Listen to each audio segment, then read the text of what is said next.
22 जानेवारीला अयोध्यामध्ये प्रभू रामाची प्राणप्रतिष्ठापना केली जाणार आहे आणि या प्राणप्रतिष्ठापना सोहळ्याचं जे मुहूर्त काढलेलं आहे देशभरातून दोनच पंचांगकर्त्यांनी याचं मुहूर्त काढलेलं आहे, ज्यामध्ये दक्षिण भारतातून अर्थात पुण्यातले पंचांगकर्ते गौरव देशपांडे यांचा सुद्धा यामध्ये सहभाग होता आणि हा संपूर्ण योग नेमका कसा जुळून आलेला आहे ते आपण जाणून घेणार आहोत.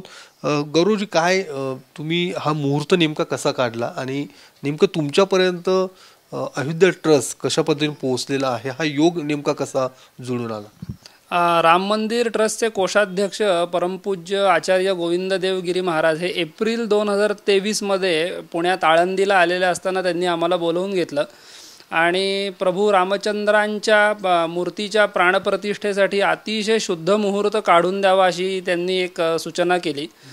तर त्याच्यामध्ये असंही सांगितलं होतं की 25 जानेवारी 2024च्या पूर्वीचा मुहूर्त पाहिजेला आहे.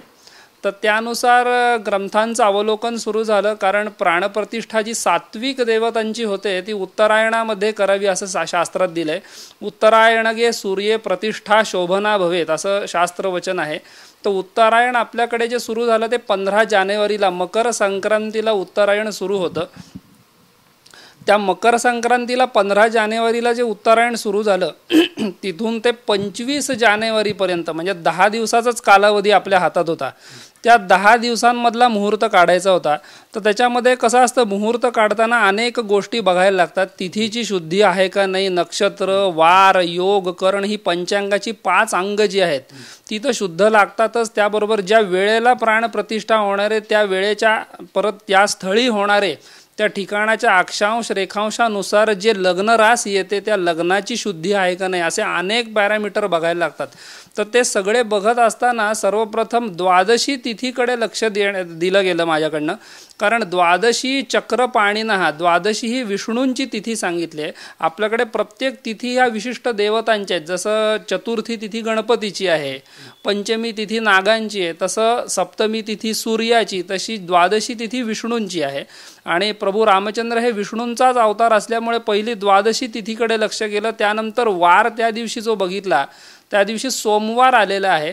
तर मंगळवार सोडून कोणत्याही शुभवारी प्राणप्रतिष्ठा करता येते असं मुहूर्तशास्त्र सांगतं. त्यामुळे सोमवार हा शुभग्रहाचा वार आहे, तो पण अनुकूल मिळाला. तर त्या दिवशी नक्षत्र कोणतं आहे तर मृग नक्षत्रावर प्राणप्रतिष्ठा केली तर कल्याणप्रद ठरते असंही मुहूर्तशास्त्रात सांगितल्यामुळे हे 3 पॅरामीटर चांगले जुळून आले. आता उरला सर्वात महत्त्वाचा म्हणजे तेव्हा पौष मास आहे आणि पौष महिन्याबद्दल अनेक प्रकारचे संभ्रम किंवा गैरसमज जुन्या काळापासून चालत आलेत की पौषात कोणती शुभ कामं करू नयेत वगैरे.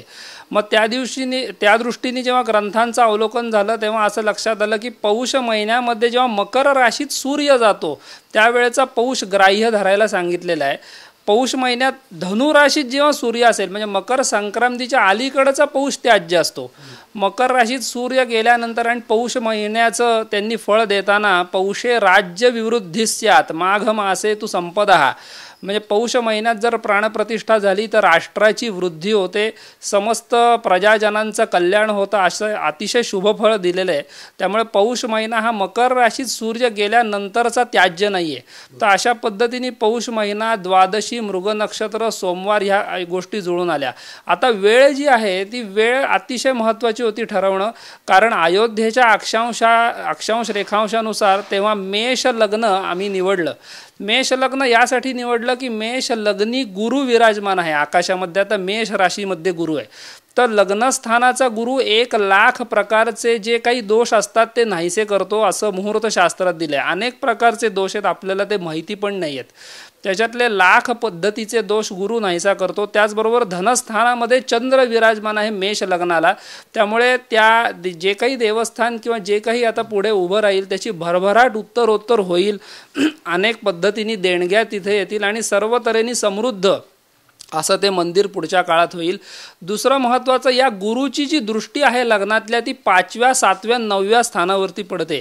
त्यामुळे प्रजाजनांना सद्बुद्धी होईल, कोणताही अनाचार तिथे होणार नाही, परकीय आक्रमण होणार नाहीत आणि उत्तरोत्तर वृद्धिंगत होईल आणि धर्माचरण लोक करायला लागतील. अशा पद्धतीने ते मेष लग्न निवडण्यात आले. परत शत्रुस्थानामध्ये केतू लाभस्थानामध्ये शनी विराजमान आहे, त्यामुळे शत्रू परास्त होतील, कोणताही शत्रू किंवा ह्याच्यावरती आक्रमण करू शकणार नाही.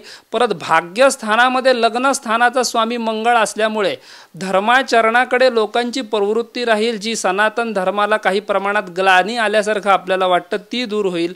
देशभरातल्या सर्व जनतेचं कल्याण होईल, राजकीय लोकांना सद्बुद्धी निर्माण होईल. अशा प्रकारचा एकंदर हा अतिशय शुभ मुहूर्त या निमित्ताने काढण्यात आला आहे. निश्चित, म्हणजे तुम्ही जसं म्हटलं त्या पद्धतीने सगळ्या पॅरामीटरचा अभ्यास करून तो मुहूर्त ठरवण्यात आलेला आहे. मात्र असं असताना सुद्धा काही विद्वानांकडून या संदर्भात प्रश्न उपस्थित केले जातात, काही वाद उपस्थित केला जातो की पौष महिन्यात असं कुठलाही मुहूर्त नसताना अशा पद्धतीने मुहूर्त काढणं किंवा घाई करण्यात आलेली आहे. जानेवारीमध्ये कुठलाही मुहूर्त नसताना अशा पद्धतीने घाई करणं चुकीचं आहे, हा आक्षेप नोंदवण्यात आलेला आहे. आता कसं असतं माहिती का, वाद करणारे वाद घालत असतात, पण त्याला काही पुरावा पाहिजे. शास्त्रानुसार जर त्यांनी वाद घालायचं ठरवलं तर वेगळी गोष्ट आहे, पण जिथे धर्मशास्त्रातले ग्रंथ किंवा ज्योतिषातले मुहूर्त शास्त्रातले ग्रंथ, उदाहरणार्थ बृहद दैवज्ञ रंजन आहे किंवा विद्या माधवी, हा तर खूप जुना ग्रंथ आहे. मुहूर्त गणपती, हा गणपती दैवज्ञांनी रचलेला ग्रंथ. या सगळ्या ग्रंथामध्ये कुठेही मकर राशीत जेव्हा सूर्य जाईल त्यानंतरचा पौष त्याज्य दिलेलं नाही. किंबहुना सर्व देवतांची प्रतिष्ठा पौष महिन्यात करावी असं एक वेगळंच वचन त्याच्यामध्ये दिलेलं आहे. त्यामुळे याच्यामध्ये कोणत्याही प्रकारचं राजकारण नाही आहे किंवा असं कोणत्याही सक्तीने हा मुहूर्त काढण्यात आले नाही किंवा निवडणुका असतील किंवा काय असतील त्याच्या धर्तीवर हा मुहूर्त काढण्यात आले नाही.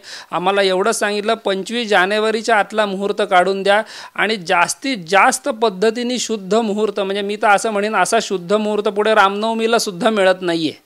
म्हणजे बरेच असेही आम्हाला विषय आले, काही फोन आले की रामनवमीलाच का नाही दिला. तर रामनवमीला आश्लेषा नक्षत्र आहे, तुम्ही बघाल तर सगळ्या पॅरामीटरची जी शुद्धी लागते ती रामनवमीला नाही आहे. तर त्यामुळे पौष शुक्ल द्वादशी मी तर म्हणेन हा मुहूर्त प्रभू रामचंद्रांनीच त्यांच्यासाठी राखून ठेवला होता. आम्ही फक्त एक निमित्त मात्र ठरलेलो आहे ते सांगण्यासाठी. धन्यवाद.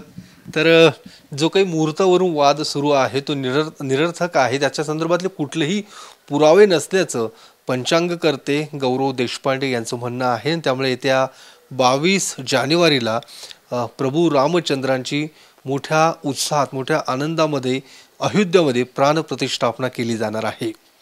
कॅमेरामन तुषार ननावरेसह मी योगेश बोरसे, TV9 मराठी, पुणे.